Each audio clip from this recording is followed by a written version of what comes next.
dar inicio en la palabra del Señor que se encuentra en el libro de Ageo. Esta mañana vamos a estar mirando dos porciones en dos diferentes libros, en el libro de Ageo y también vamos a estar mirando en el libro de Esdras. Son dos profetas que tal vez no estamos muy familiarizadas con las historias, pero créame, sé que usted lo va a entender muy bien ahorita que empecemos a escudriñar la palabra del Señor y que el Señor añada bendición a esta porción de la Escritura. En el nombre del Padre, del Hijo y del Espíritu Santo, lo vamos a leer en esta mañana. Ageo capítulo 1, versículo 14. Y dice, y despertó Jehová, diga conmigo, despertó, ahí donde está. Espero que usted ya esté bien despierto esta mañana. Dice la Escritura, y despertó Jehová el espíritu de Zorobabel, hijo de Salatiel, gobernador de Judá, y el espíritu de Josué, hijo de Josadac, sumo sacerdote, y el espíritu de todo el resto del pueblo, y vinieron y trabajaron en la casa de Jehová de los ejércitos, su Dios. Mire, lo primero que vamos a notar en esta mañana es que dice la Escritura, y despertó Jehová el espíritu. Quiere decir que el espíritu estaba dormido, porque si la palabra dice que Dios despertó el espíritu, quiere decir que el espíritu de estas tres tipos de personas, el Señor lo despierta. ¿Y qué es despertar el espíritu? Bueno, despertar el espíritu es tan simple de explicar, ¿verdad? Es, por ejemplo, cuando usted está dormido y alguien viene y lo mueve, usted tiene un sobresalto, ¿verdad? Muchas veces despertamos asustados, ¿qué está pasando? ¿Qué? Y nos ponemos en modo alerta, ¿verdad? A muchos nos cuesta un poquito más tardar en despertarnos, ¿verdad? Y como que estamos digiriendo dónde estamos, qué pasó. Pero cuando estamos dormidos y vienen y se nos despiertan, entramos de un estado a otro estado. Eso es lo que yo le quiero decir esta mañana, que cuando usted está dormido y viene y se le despierta, usted pasa de estar en un tiempo de descanso, en un tiempo de que no tiene conciencia, que no tiene control, solamente su cuerpo está reposando, a cuando está despierto. Hay un cambio, ¿verdad? Empieza el cuerpo a funcionar, empieza la mente a trabajar, empezamos a nuestros sentidos a estar alerta, el sentido del oído, el sentido de la vista, el sentido del olfato. Cuando usted está despierto, pues ahora sí que todo se despierta. Es lo primero que yo quiero que esta mañana usted y yo entendamos. Y dice la palabra de Dios que Dios mismo vino y despertó a Zorobabel. ¿Quién era Zorobabel en la Biblia? Zorobabel era un gobernador de Israel en aquellos años en el Antiguo Testamento. ¿Cómo sería la forma? Yo me puse a preguntar y anoche que me acosté a dormir, me puse a pensar y a meditar en esto. ¿Cómo sería la forma que Dios despertaría nuestro espíritu hoy en este tiempo? ¿Cómo sería la forma que Dios usaría para despertar el espíritu en alguien? ¿Sería de una forma delicada? ¿Sería de una forma fuerte? ¿Sería de una forma pasiva? ¿Cómo? Quiero llevarte a que tú y yo pensemos cómo sería la manera que Dios despertaría el espíritu en alguno de nosotros. Mire que la palabra en el libro de los Salmos, creo que fue el rey David, ¿verdad?, que escribió: fui empujado con violencia. Y esta es una frase que nuestra pastora la usa, ¿verdad?, con alguna de nosotras. Dice, o camina, lo empujo con violencia. Lo dice en una forma, no vaya a decir usted, ay, la pastora de esa iglesia. No, lo dice como con las que tiene ese círculo de confianza, de decir, va a ser empujada con violencia, más vale que usted trabaje y lo haga para el Señor, ¿verdad? Y a veces cuando oímos a alguien decir, lo voy a empujar con violencia para que despierte, a veces nos asustamos y decimos, ay, ya me quieren empujar a que trabaje. Pero sabe que yo me puse a pensar, ¿cómo sería la manera que Dios despertaría a alguien que está adormecido? ¿Cómo lo despertaría Dios? Pues mire, aquí en la palabra que acabamos de leer, usted lo puede leer en el libro de Ageo, capítulos muy cortos, 2 o 3, creo que solamente trae dos capítulos en el libro de Ageo. Habla acerca de una historia, acerca de Zorobabel, que era gobernador de Israel. Habla acerca de Josué, no es el mismo Josué que libertó. Yo me puse a estudiar un poquito más profundo qué Josué era. Y dice que la palabra que era Josué, hijo de otro varón, que eran de los levitas. Y mire qué tremendo, que aquí especifica muy claro la palabra, que Dios despierta al gobernador, despertó a Zorobabel. Dios despierta a Josué, que era uno de los líderes de alabanza. Y luego dice que despertó a todo el pueblo. Y yo me puse a meditar en esta palabra cuando la estudiaba y dije, entonces quiere decir que la condición en el pueblo de Israel estaban adormecidos, iglesia. ¿Por qué? Porque si usted lee el contexto más atrás en el libro de Ageo y en el libro de Esdras, usted se va a dar cuenta cómo el pueblo de Israel venía saliendo de la cautividad. Ellos habían sido cautivos en este tiempo. Entonces ellos venían de la cautividad. Y mire, iglesia, muchas veces cuando tú y yo venimos de una cautividad espiritual, pareciera que nos bajan las defensas. Yo no sé cuántos pueden decir amén. Cuando usted viene saliendo de una batalla, de una guerra, cuando usted viene saliendo de un tiempo difícil, pareciera que las defensas espirituales no las reducen, no las bajan. ¿Y sabe qué? El pueblo de Israel habían sido cautivos en este tiempo, en este estado en estos años por Babilonia. Y Babilonia era una ciudad muy pecaminosa, era una ciudad donde maltrató mucho al pueblo de Israel. Si usted lee los contextos más atrás en los capítulos se va a dar cuenta. Entonces el pueblo de Israel salió de una manera, yo me lo puedo imaginar, sin ánimos, adormecidos, no tenían ya visión, no tenían ya una fuerza para seguir avanzando en el propósito de Dios. Y dice la palabra del Señor, yo me puedo quedar aquí en Ageo, porque es muy impresionante cómo Dios dice que, dice que Dios viene y despierta primero el espíritu de Zorobabel. Va con el alto rango, con el gobernador de Israel. Primero Dios despierta al gobernador diciéndole, el pueblo está adormecido, los voy a despertar. ¿Para qué? Ahorita vamos a mirar para qué Dios quería despertar al pueblo de Israel. No crea que Dios nos va a despertar a nosotras para que nos veamos hermosas. No, Dios nos va a despertar para que llevemos a cabo un propósito aquí en la tierra. Y mire, dice que despierta el espíritu de uno de los líderes de alabanza, que era Josué. No era Josué el libertador. Este es otro Josué que venía de la descendencia de los levitas. Ahorita lo vamos a leer en el libro de Esdras. Y dice, y a todo el pueblo.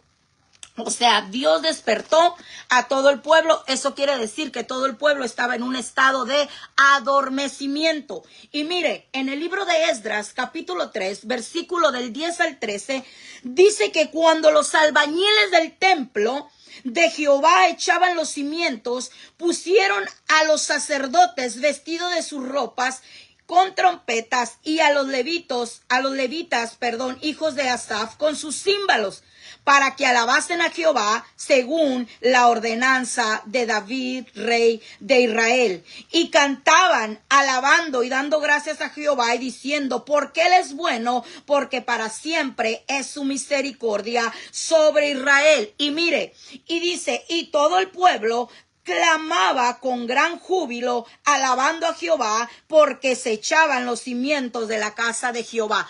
Ahora sí, ¿para qué Dios despertó a Zorobabel, el gobernador? ¿Para qué Dios despertó a Josué, uno de los líderes de alabanza? ¿Y para qué Dios despertó al pueblo? ¿Sabe para qué? Porque en ese tiempo que ellos venían de la cautividad, ellos no tenían un lugar donde levantar ofrendas a Dios. Y recuerde, en el Antiguo Testamento había altares donde usted ofrecía los holocaustos, usted llevaba las ovejas, usted llevaba los carneros, y ahí esa era la forma que ellos daban alabanza, que ellos daban ese olor grato a la presencia de Dios. Gracias a Dios que hoy no tenemos que hacer nada de eso. Pero mire, Dios tiene un propósito específico en la vida del pueblo de Josué y de Zorobabel. Despierta, despierta para que vuelvas a activar el holocausto. Despierta para que vuelvas a activar y vuelvas a hacer un altar, para que vuelvas a echar los cimientos de la casa de Dios. Yo sé que vienes de la cautividad, yo sé que vienes desanimado, yo sé que vienes cansado, yo sé que vienes drenado espiritualmente, pero no te puedes quedar ahí en esa derrota. Entonces viene Dios y empieza a despertar el espíritu. Yo no sé cuánto necesitan que Dios despierte ese espíritu, porque dice, sí, ya pasaste por la batalla, ok, ya tienes 2 años en esa batalla, sal de ahí y empieza a despertar tu espíritu, porque hay un propósito de parte de Dios por el cual Él despierta nuestro espíritu. Y aquí era para que empezaran a levantar un templo, para que empezaran a hacer un lugar donde la presencia de Dios, donde la presencia de Él descendiera una vez más, y para que Dios pudiera volver a recibir los sacrificios que Dios quería de su iglesia, que Dios quería de su pueblo. Y mire qué tremenda historia. Yo me puedo quedar enseñándole aquí todo el rato porque me fascinan las historias de la Biblia. Mire que dice en el versículo 3 de Esdras, capítulo 3, versículo del 10 al 13. Usted lo lee con más calma. Dice que los sacerdotes, cuando los albañiles empezaban a echar el cimiento, cuando los albañiles empezaban a poner los fundamentos donde iba a ser el templo, donde iba a ser el altar a Jehová, dice que los sacerdotes, dice que se pusieron sus vestiduras, o sea, las vestiduras sacerdotales. Y a mí me ocasionó un poco de risa el pensar, ¿quién va a andar con sus vestiduras sacerdotales en medio de la mezcla? ¿Quién va a andar con sus vestiduras sacerdotales en medio del acarreamiento de piedras? Es como si ahorita usted mira a un albañil que está construyendo, echando cemento, ¿verdad? Echando piedra, echando varilla, echando cal, echando, no, dígame qué más se necesita para construir. Yo no soy buena para la construcción. Imagínese el polvadero que se hace, porque cuando echan la cal, ¿verdad? Suben los polvos del cemento y de la cal. Y luego que usted mirara a alguien bien trajeado en medio de la obra, paseándose, bien vestido, con corbata, con su saco, con sus zapatos bien boleaditos. Usted iba a decir como que no concuerda que el albañil esté haciendo el trabajo y este entacuchado llegue a mirar la obra. Pues ¿sabe qué? Como Dios es un Dios que rompe todo protocolo y que Él rompe todo y hace todo lo que Él quiere hacer, dice que cuando ellos empezaron, los albañiles empezaron a construir el lugar, a poner los cimientos, mire qué tremendo, que dice que los sacerdotes fueron y sacaron sus vestiduras sacerdotales. Qué glorioso es esto. Espiritualmente hablando, ellos querían mirar cómo se estaba poniendo la varilla, ¿verdad? Cómo se estaba echando el cemento, la piedra, lo que se usaba en aquel tiempo. Dice que ellos sacaron las vestiduras sacerdotales, tal vez las tenían guardadas, y van y se las ponen, y se empezaban a pasear, dice la palabra del Señor, y dice que sacaron las trompetas, los levitas. Oiga, imagínese un músico, el albañil echando la mezcla y el músico tocando trompeta. ¿Qué fuera de orden sería eso, verdad? Para los pueblos, para la gente que pasara, han de haber dicho, no hombre, estos están pero re loquísimos. ¿Cómo está el albañil echando y trabajando, sudando, acarreando la piedra? Y luego por allá salió un levita con la trompeta. Yo no sé qué era lo que tocaban. Yo no sé si ya existía la de a Dios sea la gloria, a Dios sea la gloria. Imagínese la escena. Esto era algo impresionante, que llegaron los levitas con trompetas. Usted sabe a qué distancia se oye 1, 2, 3, 5, 20 trompetas. Aquello era, hermanos, una celebración. Aquello era algo fuera de lo común, aún para los pueblos que estaban ahí mirando y oyendo, porque dice la palabra, más adelante en ese mismo capítulo, dice que el pueblo, dice, muchos de los sacerdotes y los levitas y los jefes de las casas paternas de los ancianos, mire qué tremendo, dice que habían visto la casa primera, viendo echar los cimientos, todavía ni estaban las paredes. Oiga, es como cuando nosotros empezamos a edificar la iglesia. Apenas estábamos limpiando y ya mirábamos la visión amplia, ¿verdad? Traíamos pizza y traíamos sodas y traíamos todo y hacíamos fiesta porque sabíamos que en ese lugar, en la 135 calle Roosevelt Avenue, National City, ahí se iba a levantar la casa de Jehová. Oiga, el cansancio se nos quitaba, poníamos cánticos, nos gozábamos, no había cansancio que alcanzara nuestro cuerpo. Oh, me gozo, iglesia.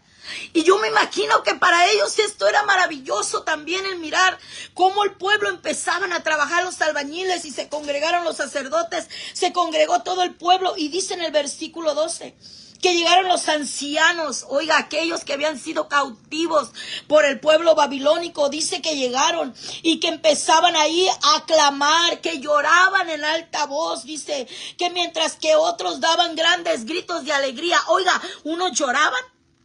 Oh, aleluya. Y otros se gozaban por estar mirando que se estaba poniendo los cimientos para la casa de Jehová. Eso era algo maravilloso para el pueblo de Israel. ¿Sabe por qué? ¿Cuándo sucede eso?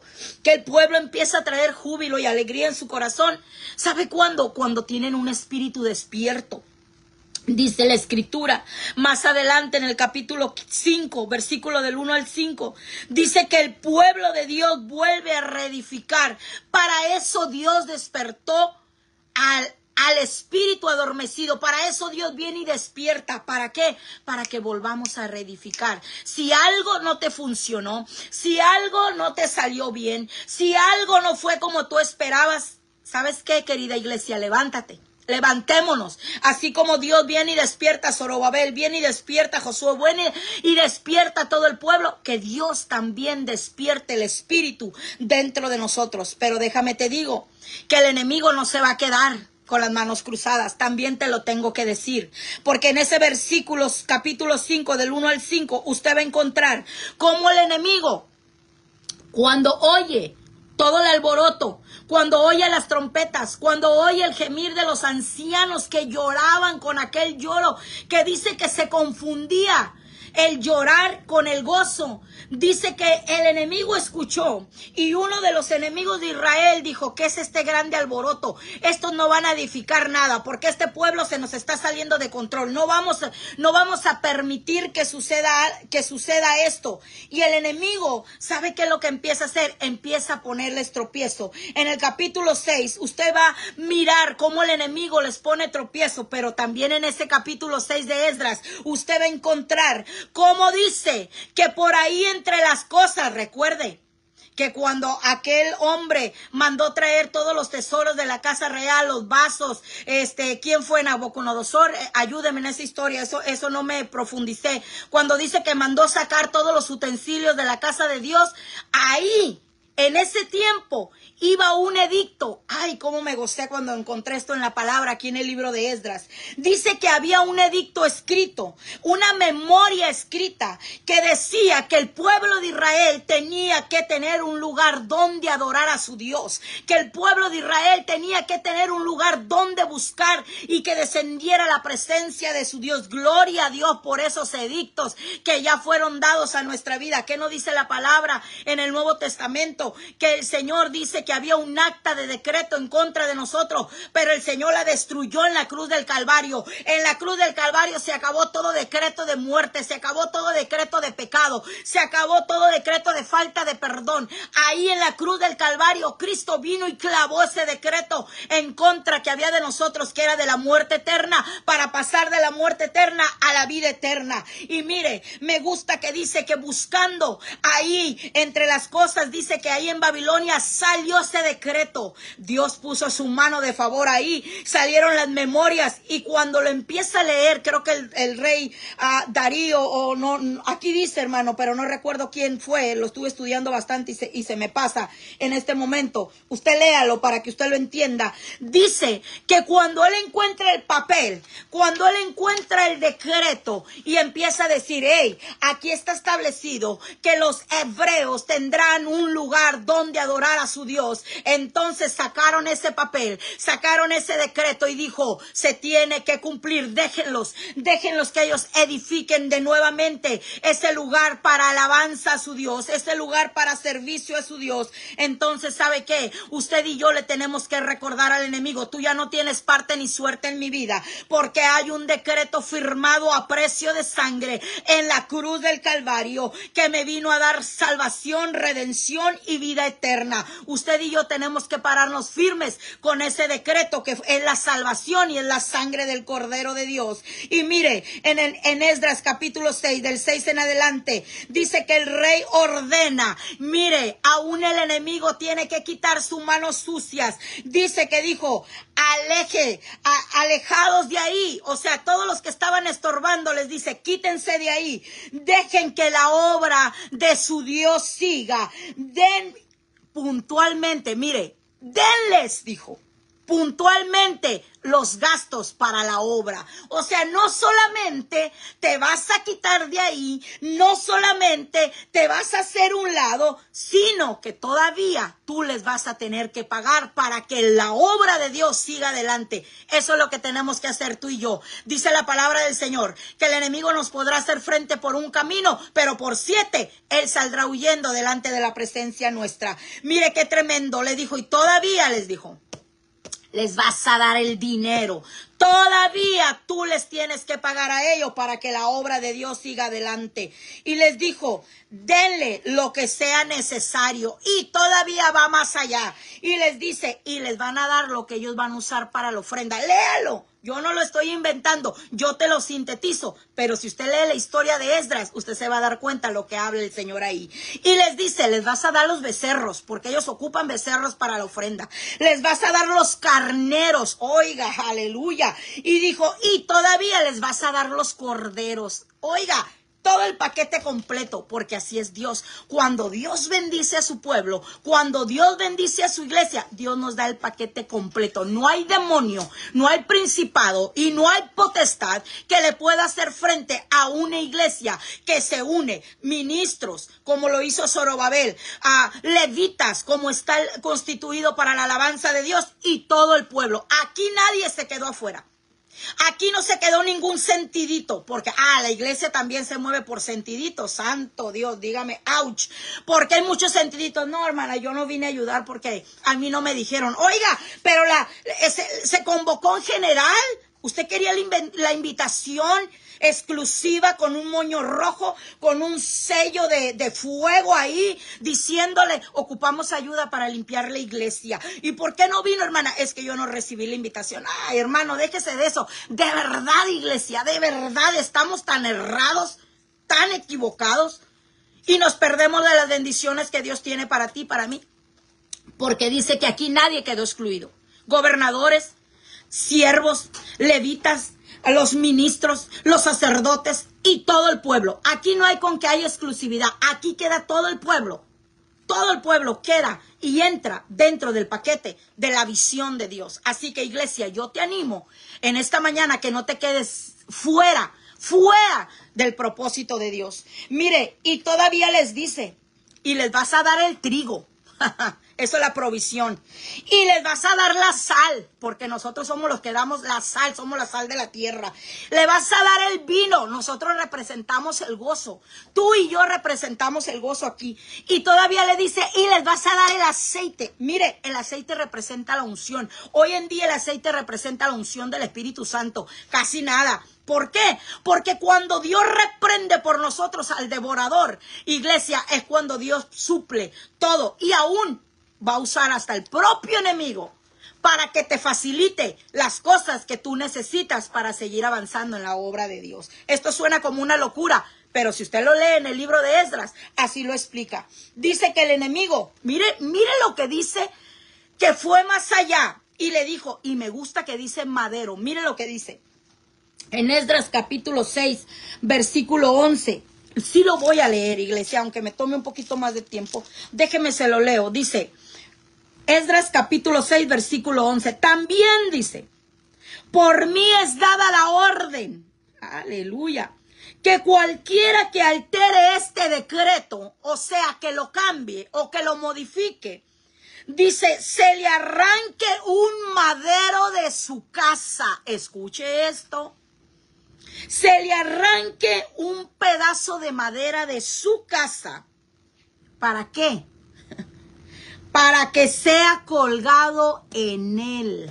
Aleluya. O sea, que más vale que tú y yo no nos metamos a estorbar la obra de Dios. Tú y yo no nos metamos a interrumpir el propósito de Dios. ¿Por qué? Dice la Escritura que cualquiera que rompa lo establecido por Dios, que es de que la obra de Dios siga, entonces dice, se le va a cortar un madero de su casa, un pedazo de madera. Esto es tremendo, iglesia. Dice, y ahí, en ese pedazo de madera que se le va a cortar de su propia casa, va a ser colgado. Tengamos cuidado. El que entienda lo que el Espíritu habla, alabe a